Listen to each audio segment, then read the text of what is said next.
और prime time exclusive में बात होगी महाराष्ट्र विधानसभा चुनावों की। महाराष्ट्र में चुनावी संग्राम का पारा रोज चढ़ रहा है, चुनावी तापमान हाई है और इस माहौल में महाराष्ट्र की जनता को यह तय करना है कि उसे किस तरफ वोट करना है। वैसे तो सभी 288 विधानसभा महत्वपूर्ण है, लेकिन जिस सीट की आज हम आपको रिपोर्ट दिखाने जा रहे हैं वो इस वक्त महाराष्ट्र चुनाव की सबसे हॉट सीटों में से एक बनी हुई है। साईं बाबा की नगरी शिरडी, जहां पर पूरे साल भक्तों का तांता लगा रहता है, वहां इस वक्त नेताओं का मजमा लगा हुआ है, क्योंकि ये वो चुनावी गढ़ है जो 35 सालों से सिर्फ एक ही विधायक का वर्चस्व देख रहा है। सवाल यही, क्या एक बार फिर से वो परंपरा बरकरार रहेगी या फिर इस बार शिरडी में कोई बड़ा उलटफेर हो सकता है। देखिए हॉट सीट शिरडी, कौन जीत रहा है।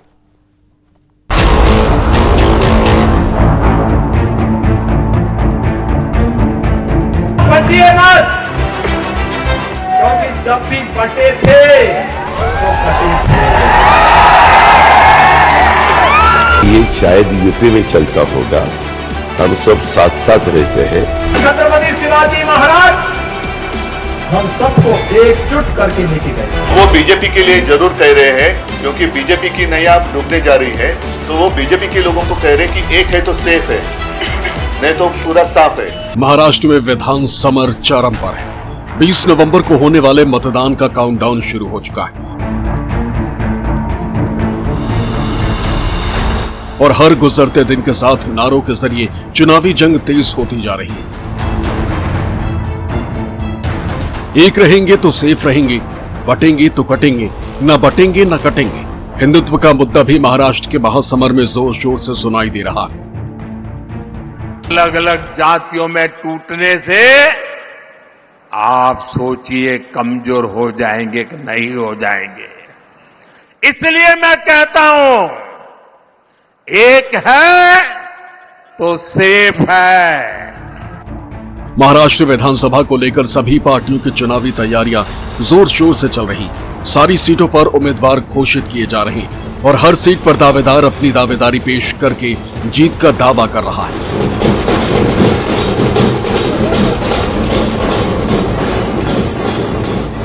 वैसे तो महाराष्ट्र में 288 सीटों पर चुनाव होना है, उनमें से एक शिरडी सीट भी है जहां पर 20 नवंबर को वोटिंग होनी है, जबकि चुनाव परिणाम 23 नवंबर को जारी किए जाएंगे। शिरडी साईं बाबा की नगरी है। इस शहर को साईं नगर के नाम से भी जाना जाता है। शिरडी अहमदनगर जिले में आता है। यहाँ पर साईं बाबा का विश्व प्रसिद्ध समाधि मंदिर है, जहाँ पर हमेशा श्रद्धालुओं का मेला लगा रहता है। वैसे तो शिरडी विधानसभा सीट पर कई उम्मीदवार चुनावी मैदान में हैं, लेकिन मुख्य मुकाबला बीजेपी के राधाकृष्ण विखे पाटिल और कांग्रेस की प्रभा घोरगे के बीच है। राधाकृष्ण विखे पाटिल का इतिहास ये है कि वो 35 साल से लगातार 7 बार से चुनाव जीतते रहे हैं, लेकिन प्रभा घोरगे का कहना है कि शिरडी में जितने भी काम हुए हैं साई संस्थान के पैसे से ज़्यादा हुए हैं, सरकारी काम कम हुए हैं। महाराष्ट्र में शिरडी विधानसभा सीट सबसे हॉट सीट बनी हुई है। इस सीट से राधाकृष्ण विखे पाटिल 35 साल से विधायक है, लेकिन इस बार बीजेपी के बागी नेता डॉक्टर राजेंद्र पिपाड़ा ने ताल ठोक दी। हालांकि शिरडी सीट पर राधाकृष्ण विखे पाटिल और महाविकास अघाड़ी से कांग्रेस के उम्मीदवार प्रभावती घोगरे के बीच मुख्य चुनावी मुकाबला है। ऐसे में अब बड़ा सवाल उठता है कि क्या प्रभावती घोगरे बीजेपी के बागी नेता के कारण राधाकृष्ण विखे पाटिल के विजय रथ को रोक पाएंगे। चुनाव में अभी तो दोनों का अच्छा है। विखे पाटिल बहुत सालों से यहाँ पे है, मतलब उनका काम भी अच्छा है। अभी तो ये तो चालू है। अब ये जो आए हैं घोगरे भाई, वो अभी नए है। ये जुना विखे पाटिल रियाज के 8 बार चुन के आ चुके हैं। तो यहाँ पर रोड का काम तो शिरडी में अच्छा हुआ है और क्या एयरपोर्ट भी बन गया है, क्या लगता है क्या होना चाहिए? नहीं, काम तो बहुत बढ़िया चालू है, लेकिन ये शिरडी और नगर अहमदनगर का यही रोड एक बाकी है, वो बहुत सालों से बाकी खाली, नहीं तो बाकी सब अच्छा रोड भी बना है। विखे पाटिल का नाम आने वाला है। हाँ, उसका काम भी अच्छा है। हाँ, पानी आ गया, बीमा में मिल गया, सब काम चलिए, रोड हो गया, सब काम हो गया हमारा। गोगरे भाई तो बोलती हैं कि शिरडी संस्थान के पैसे से सब हुआ, सरकार से नहीं, अब आपने कोई मालूम किससे हुआ है, पर लेकिन हुआ है इतना ही। किससे हुआ आप तो उधर ऊपर नहीं जा सकते, आपने कोई कल्पना नहीं। आप खुश हैं लेकिन? मतलब हाँ, खुश है, खुश है। दूसरी तरफ जो कांग्रेस है वो तो बोल रही है कि हम पूरा 3 लाख तक कर्जा माफ कर देंगे। वो कर देंगे, क्या करना हो तो पीछे क्यों नहीं किया? अभी बोल रहे हैं इलेक्शन आने के बाद, इसने इलेक्शन के आगे कर दिया। शिरडी सीट पर राधाकृष्ण विखे पाटिल और महाविकास अघाड़ी से कांग्रेस के उम्मीदवार प्रभावती घोगरे के बीच मुख्य चुनावी मुकाबला। ऐसे में अब बड़ा सवाल उठता है कि क्या प्रभावती घोगरे बीजेपी के बागी नेता के कारण राधाकृष्ण विखे पाटिल के विजय रथ को रोक पाएंगे? समय के और आज की स्थिति में बहुत फर्क है। हमारी महायुति सरकार ने राज्य में पिछले 3 महीनों में जो निर्णय लिए हैं, मैं समझता हूँ कि पूरी बहुमत से महायुति सरकार महाराष्ट्र में पुनः सत्ता में आएगी। राधाकृष्ण जी विखे पाटिल के बारे में मैं कहूँगी, 7 बार वो आमदार हुए, मंत्री, पालक मंत्री, बहुत सारे पद पर वो नियुक्त थे। फिर भी हमारे जो शिरडी मतदार संघ के गांव है, यहाँ ग्रामीण ज़्यादातर लोगों का लोग किसान हैं, खेती करते हैं, लेकिन नीलवंडे का पानी हो, गोदावरी कालवा हो, वो किसानों तक नहीं आया है। वो फिर भाषण में कहते इतने कोटि का निधि आया, उतने कोटि का निधि आया, हम भी पूछने नहीं जाते साहब वो कहाँ गया। इस सीट की सबसे खास बात यह है कि यहाँ पिछले 7 चुनाव से एक ही नेता को जीत मिली। नेता का नाम है राधाकृष्ण विखे पाटिल। विखे पाटिल अलग कांग्रेस, शिवसेना और बीजेपी से चुनाव लड़ चुके। बीजेपी ने इस सीट से एक बार फिर से राधाकृष्ण विखे पाटिल को मैदान में उतारा। ऐसे में अब देखना है कि बाकी दल क्या विखे पाटिल के इस मजबूत किले में सेंधमारी कर सकते हैं या नहीं। राधाकृष्ण विखे पाटिल के फिर से मैदान में उतरने से सीट पर सियासी लड़ाई एक बार फिर से दिलचस्प हो गई। अगर इस विधानसभा की आपकी कॉन्स्टिट्यूएंसी की बात करें तो आप 7 बार से लगातार जीत रहे हैं, लेकिन इस बार ऐसा लगता है कि बाला साहब थोरात ने भी प्रतिष्ठा का सवाल बना लिया। भले वो चुनाव नहीं लड़ रहे हैं, किसी और को लड़वा रहे हैं, लेकिन प्रतिष्ठा का सवाल बना लिया। तो किस तरह से देखते हैं, किस तरह से तैयारी है? नहीं, उससे अगर कोई थोरात हो, कोई भी यहाँ अपनी प्रतिष्ठा लगाए, उसका तो शिरडी के मेरे मतदार संघ के मतदाताओं के ऊपर तो कोई असर होने वाला नहीं है। उससे 7 बार उन्होंने मुझे आशीर्वाद दिया है। 8वीं बार हमारे महायुति सरकार का जो काम है और हमारे जो प्रधानमंत्री आदरणीय विश्व नेता मोदी साहब के मार्गदर्शन पर जो सरकार हमारी काम कर रही है, तो मैं समझता हूँ कि मेरा चुनाव क्षेत्र हो, खुद थोरात को भी चुनने का एक बड़ा आह्वान है। अगर संगम में आप जाके देखें तो उनके लिए तो सबसे बड़ी चुनौती दोबारा चुन के आने की है। एक गलतफहमी लोगों के मन में उनके बारे में मैं समझता हूँ कि संगमनेर के मतदाता ये गलतफहमी इस समय दूर कर देंगे। शिरडी विधानसभा राहाता और संगमनेर तहसील क्षेत्रों में आती है। साईं बाबा के कारण इस विधानसभा क्षेत्र को पूरे देश में जाना जाता है। इस विधानसभा क्षेत्र के विकास में शिरडी साईं ट्रस्ट का बड़ा योगदान है, जिससे लोगों को रोजगार मिला और इलाके में इंफ्रास्ट्रक्चर का भी खूब काम हुआ है। शिरडी को साईं नगर के नाम से भी जाना जाता है। ऐसे में इस बार यहाँ का समीकरण ही तय करेगा कि इस बार के चुनाव में बाजी किसके हाथ लगती है।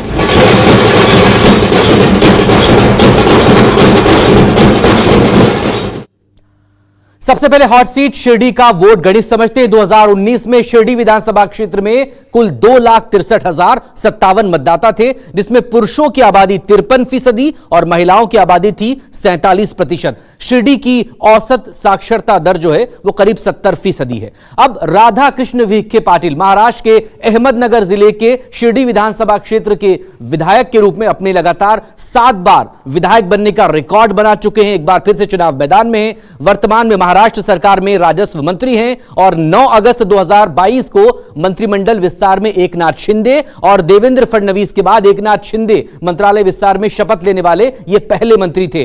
राधाकृष्ण विखे पाटिल 1995 से महाराष्ट्र विधानसभा के मेंबर हैं। 2014 में 1,21,459 वोटों से जीते और 2019 के चुनाव का रिकॉर्ड उन्होंने तोड़ा।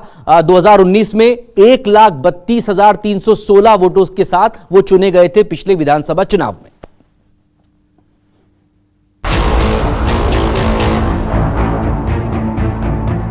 महाराष्ट्र में एक ही चरण में विधानसभा चुनाव कराए जा रहे हैं। 20 नवंबर को यहां पर वोटिंग होगी।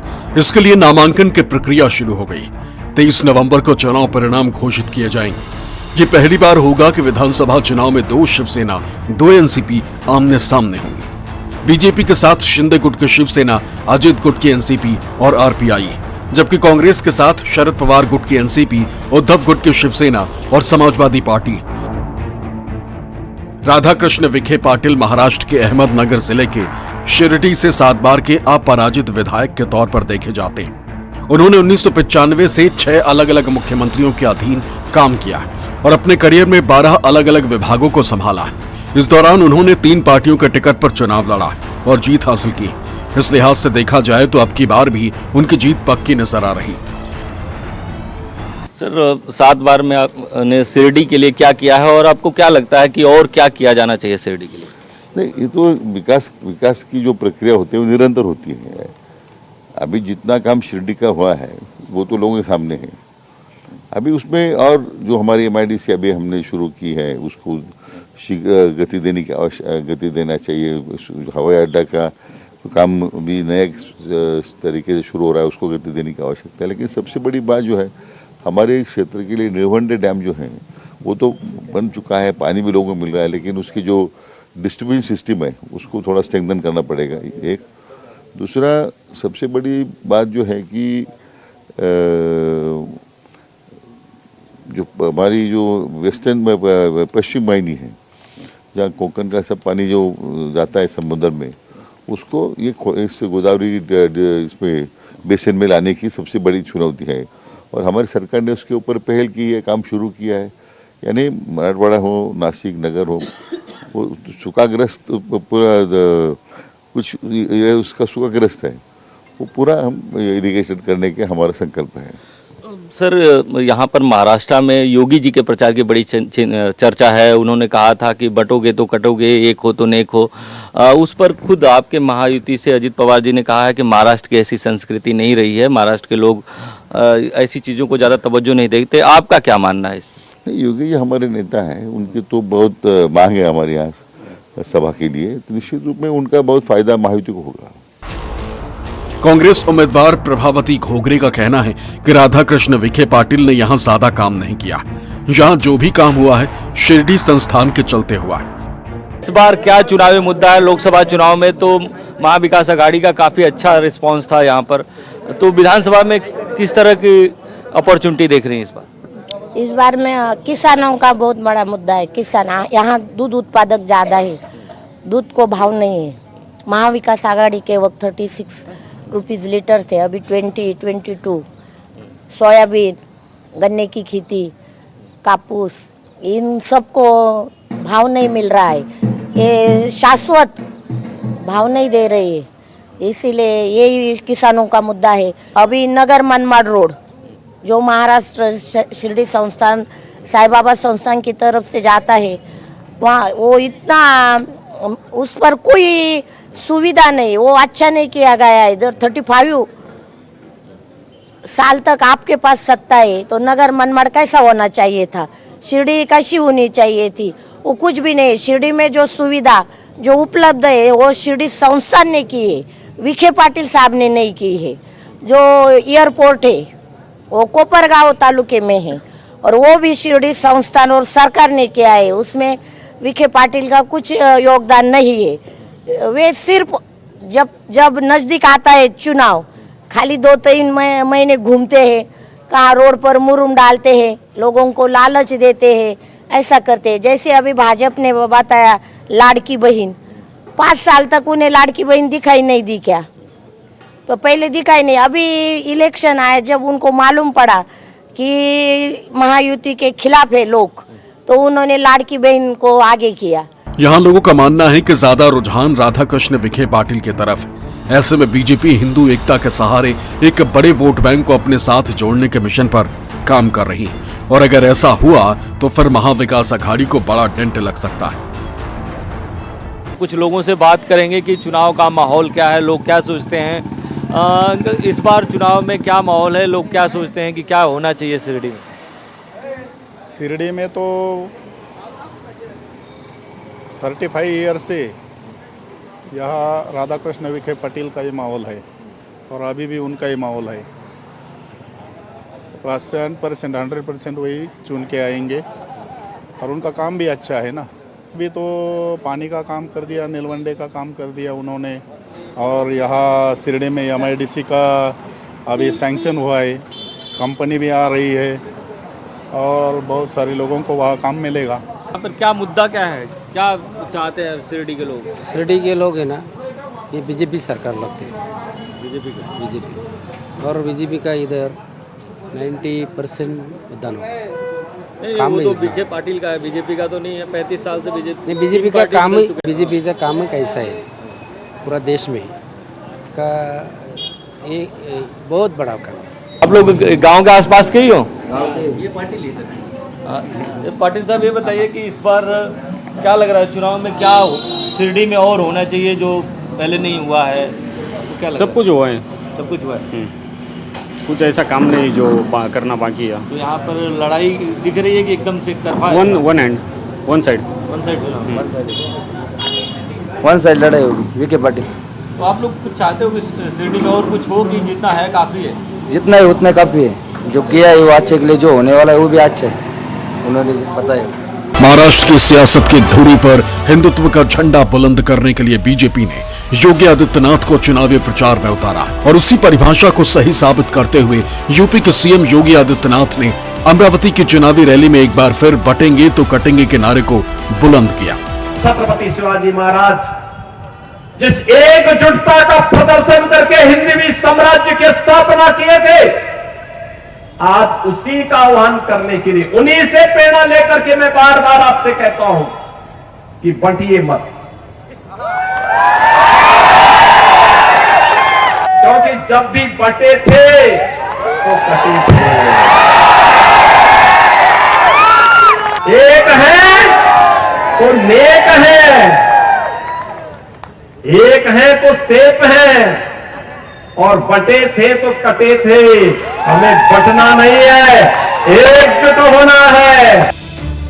इतना ही नहीं, योगी आदित्यनाथ ने त्रेता युग का जिक्र करते हुए कहा कि त्रेता युग में बजरंग बली रहे होंगे तब इस्लाम नाम की वस्तु ही नहीं रही होगी, लेकिन यहाँ कुछ लोगों को उनसे दिक्कत है, ऐसे में उन्हें जो पसंद है वहां जाएं। वहीं महाविकास अघाड़ी पर तंज कसते हुए योगी ने इसे महाअनाड़ी गठबंधन तक कह डाला। त्रेता युग में तब तो इस्लाम नाम की कोई वस्तु इस धरती पे नहीं थी,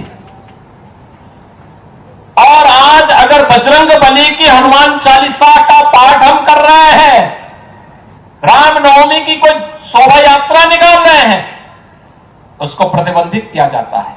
और जिन्हें बजरंग बली पसंद नहीं है, उन्हें जो पसंद है वहां जाएं।